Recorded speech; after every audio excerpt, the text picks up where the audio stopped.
If you feel there's more to life than iPhones and iPads and mindless consumerism, if you're open to receiving information in all forms in any number of ways, if organized religion, organized political movements, and any kind of collectivism doesn't just quite cut it for you, if you engage in critical thinking, if you think for yourself, if you have peace and love in your heart and Jack Daniels in your bloodstream, if you believe that seriousness is a disease, if you're curious, then come, let us go on a journey together as we explore the outer limits of inner truth.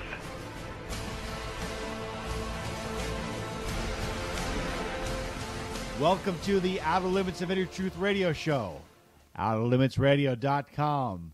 I'm your host, Ryan. Tonight, we'll be devoting an entire show to predictions in the year 2015, and we're all in for a real treat on this one. In addition to the predictions by our virtues, we will also be featuring insights by some of our previous guests, as well as some of the most powerful visionaries in alternative media. These individuals include Gerald Celente, Chris Duane, Michael Rivero, Gregory Manarino, Teal Swan, and George Cavassalis.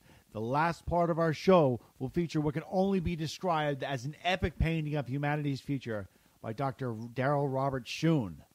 These individuals are not only filled with wisdom beyond their years, but these are individuals whom I personally have a deep love, respect, and admiration for.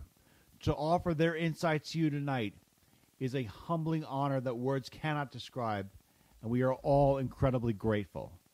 Since we have a lot to cover, let us begin tonight's show. Joining us now is Gerald Celente, founder and publisher of the TrendsJournal and TrendsResearchInstitute. This gentleman is a martial arts and black belt when it comes to predicting trends and seeing the future. Mr. Celente, welcome to the program again. Oh, thanks for having me on. Got it. So what are your top predictions for 2015? Well, you see some of them coming if you look closely. One of them, of course, the price wars. What's going on with oil prices? A lot of people think it's a conspiracy to hurt, Iran and Russia, and they're driving down prices. It's bigger than that. When you look across the board at commodity prices, many of them are at 5-year lows. It's because of demand.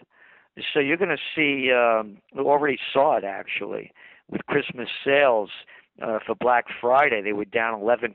It was supposed to go up 4.1%. So we're going to see a lot of price pressure in 2015. And along with that, you're going to start seeing a real slowdown in the global economy. It's in front of everybody's eyes. You're seeing China readjust its growth rate to about 7%. I mean, that sounds good for the United States and European countries, but not good for China because they have to grow at 7.5 just to keep things, from not overpowering the government, because the greatest threat to China is not Japan and the United States, it's its own people, and there are 1.2 billion of them, so you better keep them happy.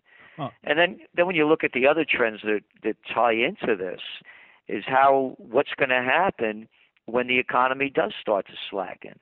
Well, one of our top trends, and it's written by Nomi Prinz, of course, who wrote that wonderful book, All the President's Bankers. This is not capitalism anymore in the United States. It's bankism. And that's a term that we coined, in the sense that it's capitalism, there's no such thing as too big to fail.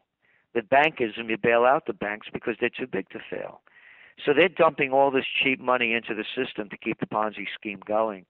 So bankism is definitely a trend that we're going to see more and more action taking place, whether it's in China with them lowering their interest rates to keep it going, that bank, whether it's the central bank in the ECB, the European Central Bank, doing what they can do to keep the Ponzi scheme going. Abenomics, the Bank of Japan, doing what they're doing, the United States Federal Reserve Bank. So it's bankism, and bankism is going to play a big part. So I just want to jump in for 1 second. This TrendsJournal is fantastic. I've been reading it for a while, and one of the things I really found intriguing about this particular one was that you predict trends by looking at the past, and it seems that you pointed out something saying the game is so rigged that there's nothing really to compare this to in a historical sense. Can you please elaborate on that a little bit more about how badly the game is rigged, and where do you see this particularly going? Is this something that's taking you out of your element in terms of being able to see a trend because of the mass manipulation? Yes, it makes it very difficult because they're playing, schemes undreamed of. I mean, we know they manipulate the LIBOR rates. They did that over 700 trillion. 700 trillion. They rigged the forex markets at 5.3 trillion a day. And by the way, this article about the grand manipulation, rigged, is being written by Dr. Paul Craig Roberts. Of course, I'm sure your listeners know who he is, the former Assistant Treasury Secretary under Ronald Reagan. And he points out how everything is rigged, whether the gold prices are being rigged, whether the stock markets are being rigged, and he shows the rigging going on. So we don't have good indicators, so it causes us also to make forecasts that are not timely, because we would have thought this thing would have collapsed 2 years ago, at least. But who knew the game's going on behind the scenes? Okay. And who could have believed, for example, I talked about bankism, that the European Central Bank would come up with something like negative interest rates? You want to keep your money in the bank? Yeah, it's going to cost you. Now, you can't make this stuff up. It's pretty amazing.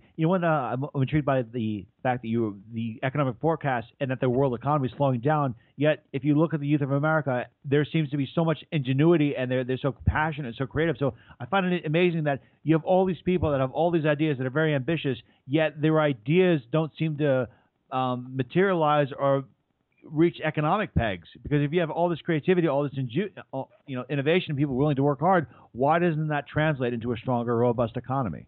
Because that's why you have to read the TrendsJournal, because then you look at our top trends, and it's takeover. They've caused monopolies. They've created monopolies in virtually every industry. And you look at the share of market that the majors have. They've shut everybody out, thanks to people like Slick Willie Clinton, who gave us kill the communications industry. They did the Glass-Steagall Act, kill the banking industry. They killed the Robertson-Patman Act, Sherman Antitrust Act, and Clayton Antitrust Act that made it a level playing field and America the land of opportunity. So these things have to be restored so that the people with the entrepreneurial spirit and the creative intelligence can do what they need to do to try to create a better future. And we see that starting to happen, by the way. You're seeing the blowback come in many ways. And it's not only in the United States, it's global. There are protests going on around the world.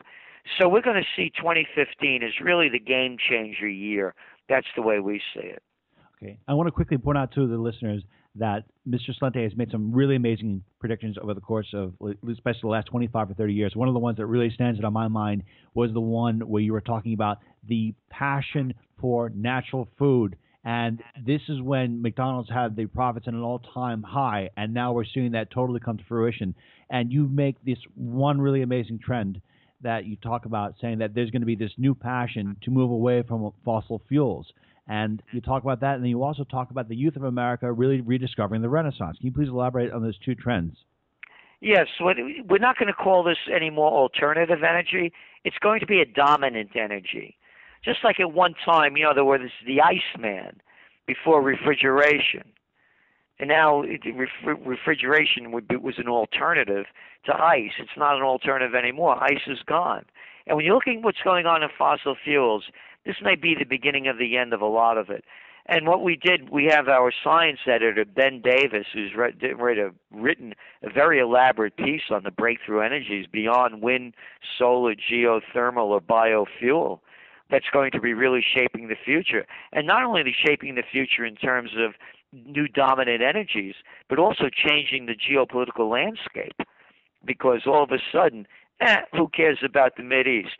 For example, you think the United States would have invaded Iraq or Libya, destroyed Libya, if their major export was broccoli? Probably not. So that's one of the big trends, and he identifies where the opportunities for investment are. And retro.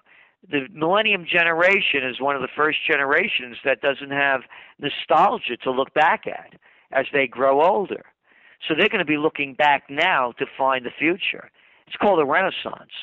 That's what happened after the Black Plague in Europe. 60% of the people died.